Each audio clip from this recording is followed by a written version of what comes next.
Bonsoir à tous, ravi de vous retrouver en semaine mais également le week-end car l'information c'est 7 jours sur 7 sur Monaco Info. Au sommaire de votre JT ce soir, 2021 lui sourit, Luca Catarina enchaîne les performances depuis quelques mois, son état de forme, ses objectifs, le joueur de tennis monégasque se confie sur notre antenne dans quelques instants. Nous vous parlerons d'une toute nouvelle application monégasque qui va plaire à votre porte-monnaie. Et puis nous recevrons Tanguy Penin. Il vient tout juste de s'engager avec le club bouliste du Rocher. À tout juste 21 ans, il se présente en tant qu'influenceur pétanque. Tanguy Penin nous en dira plus. Mais avant cela, rejoignons Frédéric Elion pour un premier point sur l'information. Bonsoir Frédéric. Beaucoup d'événements sportifs ce week-end avec notamment un choc de Jeep Elite cet après-midi entre l'Asvel et la Roca Team. Bonsoir Émilie, effectivement, le deuxième gros test de la semaine après la courte défaite à Dijon, 86-83 mercredi. La Roca Team s'est inclinée assez lourdement cet après-midi de 24 points, 92-68 face à l'Asvel. Au contact à la mi-temps, avec seulement 2 points de retard, Monaco a craqué dans le troisième quart-temps face au coup d'accélérateur villeurbanais. Les Monégasques n'ont pas su stopper, Mustapha Fall et ses 27 points et 10 rebonds. Deuxième défaite de la semaine donc pour la Roca Team qui reste leader, mais devra se relancer dès lundi à Gaston-Médecin face à Nanterre. On passe au football, l'épilogue de la saison se rapproche avec l'avant-dernière journée de Ligue 1 dimanche soir. Monaco va tout simplement jouer sa saison sur les 8 jours à venir avec la finale de Coupe de France, mercredi contre le PSG, et les 2 dernières journées de championnat face à Rennes ce dimanche à 21h, puis à Lens dimanche prochain. 3 matchs pour transformer une saison déjà réussie en une saison exceptionnelle et mémorable. Et pour y arriver, Émilie, joueurs et staff de l'ASM se sont isolés dans une bulle de performance. Yeah, the atmosphere is very well. So we have everything we need in the hotel. Everything is well prepared. So my feeling is when I see the players, when I speak with the players, they enjoy to be there. Okay, for sure. For someone, the family is not there, but this is 2 weeks of the year and 2 weeks. Important weeks of our careers, and I think it makes sense to invest everything we can to achieve our goals, and so the mood is fine, and I'm very positive for the next 3 games. Dans la course à la Ligue des Champions, Monaco possède 2 points de retard sur le PSG 2e et 1 unité d'avance sur Lyon 4e. Et pour cette rencontre au Stade Louis II, les Monégasques porteront d'ailleurs un maillot collector, Frédéric. L'AS Monaco dévoilait en début de semaine sa nouvelle marque, Rise, Risk, Repeat. Dimanche contre Rennes, les joueurs porteront un maillot collector inspiré de la nouvelle marque. Les maillots du match seront vendus aux enchères la semaine prochaine au profit de la Ligue Méditerranée de football. Les sommes récoltées serviront à financer les inscriptions des clubs amateurs de la Ligue Méditerranée à la Coupe Gambardella ainsi qu'à la Coupe de France masculine et féminine pour la saison prochaine. Merci Frédéric. On reste dans le sport avec les belles performances de Luca Catarina depuis quelques mois. Le joueur de tennis monégasque a remporté 2 tournois cette année et a réussi à faire vaciller des adversaires mieux classés que lui. Entre 2 entraînements et avant de s'envoler pour l'Espagne, il nous fait le plaisir d'être avec nous ce soir. Bonsoir Luca Catarina. Bonsoir. On a l'impression que 2021 vous sourit, vos résultats sont plutôt bons, hein. Oui, je suis assez satisfait, surtout de mes 2 derniers mois. Donc voilà, j'espère que je vais continuer ma progression. Est-ce qu'on peut rappeler un petit peu les tournois auxquels vous avez participé? Il y a eu d'abord Angers, où vous avez battu la tête de série du tournoi. Oui, à Angers, après le tournoi que j'ai joué ici à Monaco, je suis parti à Angers, où j'ai perdu en finale, notamment comme tu viens de dire, où j'ai battu la tête de série 1 qui était 280e mondial, donc c'était un bon résultat pour moi. Ça va un peu confirmer mes dernières bonnes semaines, aussi dans les tournois précédents à Saint-Pétersbourg et en Tunisie, donc voilà. Oui, Monastir, où vous avez remporté 2 tournois là-bas. Oui, c'est ça. En fait, il y a beaucoup de tournois à la suite au même endroit. Donc c'est plutôt pratique d'aller jouer là-bas vu que c'est pas loin et ça évite de beaucoup voyager, notamment avec le Covid. Donc en effet, j'ai gagné 2 tournois et j'ai perdu une fois en finale aussi. Oui, on le sait, vous auriez néanmoins voulu faire mieux à la maison lors des Rolex Monte Carlo Masters. Oui, c'est sûr, ça a été une déception pour moi, surtout quand on perd un match aussi serré avec des occasions de gagner. Ça aurait représenté beaucoup de choses. Déjà dans mon classement où j'aurais fait un plus grand bond. Ça a été un peu dur à accepter les quelques jours qui ont suivi le match. Et après, voilà, il a fallu tirer quand même le positif parce qu'il y en avait quand même et continuer à faire ce que j'avais fait dans les autres tournois, dans mes tournois plus habituels, on va dire. Et comment vous vous sentez? Comment vous la vivez cette saison? Je la sens plutôt bien, malgré tout ce qui se passe un peu dans le monde. Mais voilà, j'ai toujours la chance de faire des tournois, même si c'est un peu compliqué par moment parce que voilà, le classement a été gelé pendant longtemps et maintenant il est bloqué encore à moitié. Et c'est vrai qu'avec mes résultats, j'aurais peut-être pu aspirer à être un peu mieux classé, mais ça prend un peu plus de temps pour monter, vu que les joueurs devant ne perdent pas beaucoup de points. Mais bon, le positif, c'est quand même qu'on peut jouer au tennis, qu'on peut faire des tournois et qu'on peut continuer à travailler, à progresser. Oui, progresser, comment vous l'expliquez, votre progression? Il y a eu un déclic de votre part? Je pense que déjà le travail au quotidien, je vois que ça paye. Et puis aussi avec mon âge, je commence à avoir un peu plus d'expérience, à me connaître un peu mieux et voilà, plus ressentir les choses. Et puis aussi quelques victoires dans des tournois Challenger contre des joueurs un peu mieux classés qui m'ont un peu soulagé et qui m'ont permis vraiment de prendre confiance en moi. Donc je pense que c'est un tout. Vous parliez du classement tout à l'heure, là vous êtes proche de votre meilleur classement, c'est quoi l'objectif? Oui, c'est un peu bizarre parce que là je vais bientôt être à mon meilleur classement que j'avais en 2018, qui était je crois de 341 exactement. Et pourtant j'ai beaucoup plus de résultats qui sont pris en compte dans mon classement et pourtant je suis moins bien classé. Donc voilà, à l'époque il fallait moins de résultats pour monter. Donc voilà. Pour la suite, j'espère intégrer les 250, 240 au classement qui me permettrait de jouer les qualifs des grands chelems. Alors quels sont les prochains tournois auxquels vous allez participer, Lucas? Donc je pars dimanche à Barcelone pour un futur 25 000 exactement. Et ensuite, normalement, un challenger à Lisbonne. Ensuite, on a juste la Coupe Davis début juin qui est fixée. Vous parlez de la Coupe Davis, j'imagine que c'est un honneur pour vous de pouvoir représenter votre pays dans cette compétition. Oui, bien sûr, la Coupe Davis, c'est toujours un objectif majeur dans ma saison. Comme d'habitude, de représenter Monaco dans chaque compétition, c'est pour moi toujours un honneur. Et la Coupe Davis, notamment avec la fédération qui fait beaucoup de choses pour moi et pour toute l'équipe. Donc c'est toujours très important pour nous. Et c'est vrai que l'année dernière, on n'a pas eu la chance de jouer. Donc cette année, c'est super important et on espère pouvoir monter dans le groupe du dessus. Eh bien, merci beaucoup, Lucas Catarina, d'avoir été avec nous et on regardera bien évidemment de près vos résultats. Merci infiniment. Merci beaucoup, merci à vous. Au revoir. Avez-vous déjà compté le nombre d'applications que vous avez dans votre smartphone? Si vous regardez de plus près, l'éventail des thèmes proposés est de plus en plus varié. Coup de projecteur ce soir sur l'une de ces applis qui a été développée ici même à Monaco. Plus de détails dans ce reportage de Sandrine Nègre et Orazio Gaggino. Avec elle, les couleurs de Monaco se sont hissées en tête de la catégorie économie des applications proposées sur l'Apple Store. WeBudget, qui peut se traduire par petit budget, et la création d'un développeur monégasque, véritable application de gestion de budget personnel. Il y a 3 concepts de base qui sont les dépenses ou les opérations automatiques, les opérations manuelles et les enveloppes. Donc en fait l'application se décline, si vous voulez, dans ses fonctionnalités autour de ces 3 concepts clés.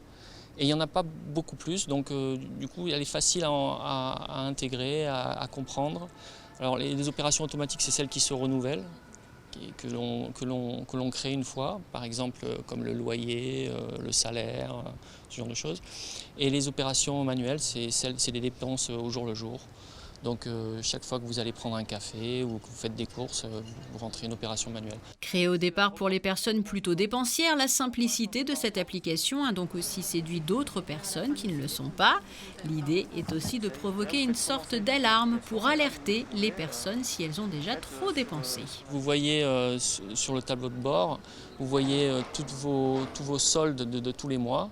Donc vous pouvez vous rendre compte si vous avez fait un effort qui est bon ou pas, suivant le code couleur. Vert c'est bon et rouge c'est pas bon. Et pareil pour les enveloppes, quand vous dépassez une certaine limite que vous vous êtes fixée, l'enveloppe peut être colorée en rouge ou en vert si tout va bien. Et cette application destinée aux mobiles et ordinateurs Apple, pour le moment, se veut évolutive car les utilisateurs peuvent faire des feedbacks et proposer ainsi des ajouts pour une fonctionnalité optimale. Il compte à lui seul 80 millions de vues sur les réseaux en un an. Tanguy Penin se présente comme un influenceur pétanque. Il est avant tout un passionné de sport et cherche à dépoussiérer l'image de ce sport, le rendre plus accessible. Tanguy Penin porte depuis peu les couleurs du club bouliste du Rocher. Il a accepté notre invitation pour notamment expliquer son choix. Bonsoir Tanguy Penin. Bonsoir à vous. Qu'est-ce que cela représente pour vous d'avoir signé avec le club bouliste du Rocher ? Alors, c'était déjà tout d'abord étonnant. Donc, en fait, je ne m'attendais pas à signer cette année à Monaco. J'ai eu la proposition par rapport à mes... Je me suis fait contacter pour signer là-bas. J'ai eu des discussions avec eux. Et donc, passer de Millau en Aveyron, où j'habite, à Monaco, qui est une ville et aussi un pays. Et donc, c'est super de pouvoir signer là-bas. Je suis heureux et je suis vraiment pressé de commencer les premières compétitions sous le maillot. Et selon vous, qu'est-ce que cela va apporter à votre carrière ? C'est une carrière un peu plus internationale. Là, je représenterai le club, mais aussi un pays. J'ai toujours rêvé d'aller faire le tour du monde de compétition. Et donc, je vais pouvoir jouer avec des joueurs monégasques de haut niveau et essayer essayer d'apporter ma contribution et d'avoir les meilleurs résultats possibles et vraiment promouvoir Monaco et tout ce qui va avec partout où je peux. Vous êtes également connu sur Internet avec des millions de vues sur les réseaux sociaux. On vous présente même en tant qu'influenceur pétanque. Qu'est-ce que ça veut dire, influenceur pétanque ? Ça fait un peu rire au début. Et en fait, donc je fais des vidéos de pétanque tous les jours sur mes différents réseaux sociaux. Donc Instagram, TikTok, Facebook. Et donc en un an, je suis à 80 millions de vues. Donc c'est assez exceptionnel pour les vidéos de pétanque. Donc moi, je dis que je suis influenceur pétanque parce que en fait, j'influence les gens, les personnes à jouer à la pétanque. Vous voyez, j'ai reçu plus de 2000 ou 3000 messages de personnes qui me disent je veux tenter de la pétanque, je veux acheter des boules, donc donnez-moi des conseils. Et donc c'est super, je suis vraiment content et c'est partagé à plus d'une cinquantaine de pays. Je me régale à faire mes défis et à promouvoir la pétanque à ma manière. Ouais, tout est parti d'un simple défi, c'est ça ? On appelle ça du freestyle pétanque. Expliquez-nous. Oui, en fait, l'année dernière, premier confinement, on s'embêtait avec les amis et en fait, on s'est défié sur des petits défis, tirer 3 boules, tirer 6 boules. Et en fait, j'ai tiré 9 boules à sauter et je pensais avoir fait quelque chose de normal. Et la vidéo sur Facebook a explosé, elle a fait 5 millions de vues. Donc, du jour au lendemain, tous les journaux, les télés, en fait, j'étais pas prêt parce que j'étais un joueur, on va dire, lambda. Et donc, les lumières du projecteur. Et donc, suite à ça, je me suis fait contacter par une entreprise d'événementiel pétanque qui s'appelle Les Pétanqueurs. Donc, je peux aller faire des animations de pétanque dans toute la France. J'étais sur le dernier Tour de France où j'ai pu jouer, j'ai pu faire une pétanque avec le Prince Albert qui était là à l'occasion du départ à Nice. Et donc, voilà, j'ai continué là. Mais dernièrement, j'ai refait un défi qui a buzzé sur l'équipe 21 et donc a fait 4 millions de vues sur Facebook. Donc, pareil, tous les journaux, toutes les télés. Et voilà, la vidéo, je pense qu'elle a 7 millions de vues sur tous les réseaux. J'avais percé aux États-Unis, donc j'avais eu 10 000 ou 15 000 commentaires d'Américains qui se demandaient mais quel est ce sport ? Parce que là, la pétanque est connue en France et en Europe, mais très peu à l'étranger. Et suite à ça, j'ai pu discuter j'ai eu une discussion avec les dirigeants de Monaco. On a vraiment discuté, on a parlé de plein de projets. Et donc, ils m'ont proposé de signer au club et du coup, rêve accompli. Est-ce que vous êtes étonné de ce succès, Tanguy ? J'étais étonné parce qu'au début, c'était vraiment pour s'amuser. C'était vraiment des défis. Je pensais pas faire des choses exceptionnelles. Et en fait, je me suis dit en fait qu'il n'y avait pas que la compétition. En fait, il y a que 300 000 licenciés en France. Et en fait, tirer plusieurs boules pour quelqu'un qui ne joue pas, c'est énorme. Ma cible, c'est aussi les jeunes et donner envie de tirer des boules n'importe où, n'importe quand. et vraiment le côté, faut vraiment s'amuser avec la pétanque. J'essaye un peu de dépoussiérer la pétanque traditionnelle. C'est ce que j'allais vous dire, voilà, l'idée c'est de moderniser cette image que la pétanque peut avoir, hein. Et oui, c'est ce que je dis à chaque fois. En fait, je pense que pour moi, il y a 3 pétanques. Il y a la pétanque compétition, il y a la pétanque retraitée et il y a aussi la pétanque l'été avec s'amuser, avec peut-être un peu d'alcool, voilà, un peu. Et moi, j'essaie de créer la catégorie pétanque freestyle, donc une catégorie un peu sur le côté faire on va dire des trick shots, faire des défis un peu n'importe où, n'importe quand, des tirs à 20 mètres, des tirs en vitesse à 6 mètres. C'est différent de regarder une vidéo de 30 secondes où je tire 20 boules d'affilée que regarder une partie d'1 heure et demie où des fois c'est lent et tout. Voilà, c'est différent. Et on peut suivre vos exploits sur vos réseaux sociaux. Merci infiniment Tanguy Penin d'avoir été avec nous ce soir. Merci. On retrouve Frédéric Hélion pour le reste de l'actualité et cette projection de film organisée par le diocèse de Monaco. Dans le cadre de sa chronique cinéma mensuelle, le père d'Iléo vous invite à découvrir un film culte, The Gentleman de Guy Ritchie. Ce film sera projeté demain, dimanche 16 mai à 14h30, à l'auditorium de l'Agora. Amateurs de plantes ou de nature, vous pouvez voter pour le plus beau rosier de la roseraie Princesse Grasse. Comme chaque année, la roseraie accueille le prestigieux Festival international de roses. 69 variétés de rosiers sont à découvrir, provenant de 8 pays, la France, l'Italie, l'Espagne, l'Allemagne, la Belgique, le Danemark, les États-Unis et le Japon. Pour les départager, plusieurs notations entrent en compte, celle du jury permanent, avec une première évaluation effectuée le 30 avril, puis une seconde prévue le 25 juin, celle du jury international le 1er octobre, et c'est une première, le prix du public. Pour y participer, rendez-vous sur la page Facebook de la roseraie Princesse Grasse. Pour voter, il vous suffit de liker la photo de votre rose préférée. Vous avez jusqu'au 26 septembre pour faire votre choix. Et on termine par le programme de demain soir sur Monaco Info, Frédéric. Avec 19h dimanche, le magazine de grands reportages sur Monaco Info. Cette semaine, focus sur l'électricité avec Yann-Anthony Noguès. Quelle électricité à Monaco? Comment est-elle produite, distribuée? Pour en parler, Yann-Anthony Noguès recevra Thomas Battaglione, le directeur général de la SMEG. Merci Frédéric, on vous retrouve tout à l'heure pour les prévisions météo. Partons à la rencontre de la nouvelle chef du Coya Monte Carlo à présent. Elle s'appelle Victoria Valenila. Elle vient de prendre la direction des cuisines de cet établissement. Sa promesse, le dépaysement, regardez. Une invitation au voyage culinaire, voilà ce que nous propose Victoria Valenila. À seulement 27 ans, la Vénézuélienne est devenue la première femme chef du Coya, mais aussi d'un établissement de la Société des Bains de Mer. Elle a d'ailleurs acquis l'art de cuisiner ici, à Monaco, aux côtés de chefs tels que Joël Garraud ou Benoît Witz, avant d'embarquer dans l'aventure Coya. J'ai beaucoup aimé faire de la cuisine française parce que je pense que ça reste quand même les bases pour apprendre à cuisiner. Et si on ne connaît pas les bases, on ne peut pas jouer avec la cuisine comme il le faut. Mais c'est vrai que je trouvais jamais ma touche personnelle en fait dans tout ça. Et alors qu'avec Coya, j'ai trouvé une autre inspiration et je fais tout simplement ce que j'aime manger.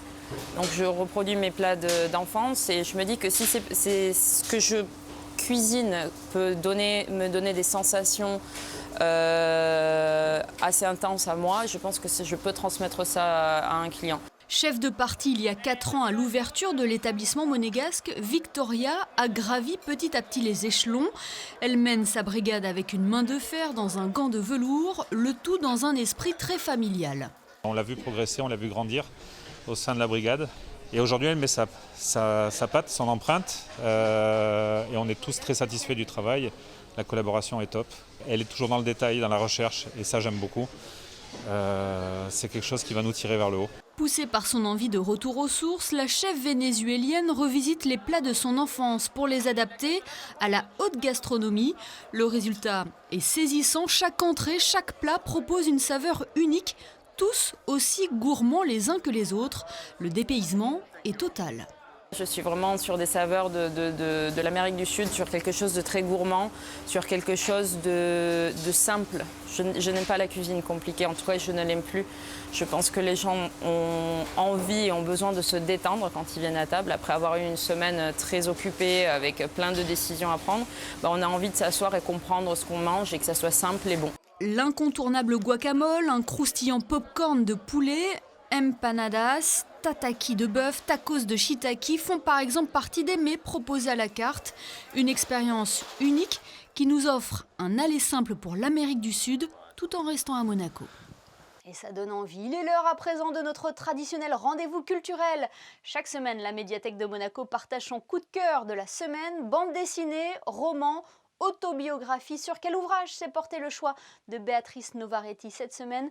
La réponse dans la chronique littéraire. Les enfants sont rois de Delphine de Vigan nous plonge dans le monde des réseaux sociaux et en particulier dans celui des enfants influenceurs, c'est-à-dire des enfants filmés et exposés sur la toile par leurs parents. Mélanie a grandi avec les émissions de télé-réalité qu'elle rêvait d'intégrer. Mariée, elle décide de mettre ses 2 enfants sur la chaîne YouTube qu'elle a créée. Très vite, des millions d'abonnés likent et commentent les vidéos où les petits déballent des cadeaux envoyés par des marques, mangent et testent de nouveaux produits. Ce qui était une addiction devient une activité très lucrative, au point que le mari cesse de travailler pour s'occuper des sponsors et des contrats. Toutes les vidéos réalisées par Mélanie obéissent au même ressort dramaturgique, la satisfaction immédiate du désir. Kimi et Samy sont filmés pour donner du rêve, susciter de l'envie et inciter les familles qui les regardent à acheter tout de suite, persuadées que le bonheur, c'est d'avoir. Mais un après-midi, alors qu'elle jouait en bas de chez elle, Kimi, qui a 6 ans, disparaît. Apparaît alors Clara, une policière discrète en charge de l'affaire. Le lecteur va suivre l'enquête à travers ces 2 femmes que Delphine de Vigan met en regard comme 2 témoins de leur époque. Mélanie cherche à être dans la lumière, tandis que Clara, secrète et solitaire, reste en marge. Le roman se termine en 2031. Que sont devenus ces enfants élevés dans une société 2.0 ? Comment ont-ils vécu ces années d'exposition et du culte de l'image ? L'enquête policière se double d'un tableau passionnant de notre société et d'une réflexion aiguisée sur la consommation à outrance où il n'existe qu'au nombre de likes. Delphine de Vigan décrit ses personnages avec beaucoup d'humanité et nous tient en haleine dans ce roman policier social très bien construit. Et retrouvez Les enfants sont rois ainsi que d'autres ouvrages à la médiathèque de Monaco. N'hésitez pas à demander conseil. On retrouve Frédéric Elion pour les prévisions météo. Quel temps est prévu dimanche, Frédéric ? Encore une journée majoritairement ensoleillée, Émilie, avec des nuages mais surtout de belles éclaircies. Côté température, il fera 15 degrés le matin et 23 l'après-midi. Il y aura toujours du vent avec des rafales à 65 km/h dans l'après-midi. Le soleil se lèvera à 6h02 pour se coucher à 20h50. Dimanche 16 mai, nous fêterons les honorés. Merci Frédéric et merci à vous de nous être fidèles chaque soir, y compris le week-end. Après le Grand Prix historique, le e-Prix, Monaco change de visage pour accueillir dans quelques jours le Grand Prix de Formule 1 que l'on attend tous avec impatience. Un événement que vous pourrez suivre en direct sur notre antenne dès jeudi. On se quitte d'ailleurs en images avec les photos de Stéphane Dana. Très belle soirée à tous et à demain sur Monaco Info pour le best-of de la semaine.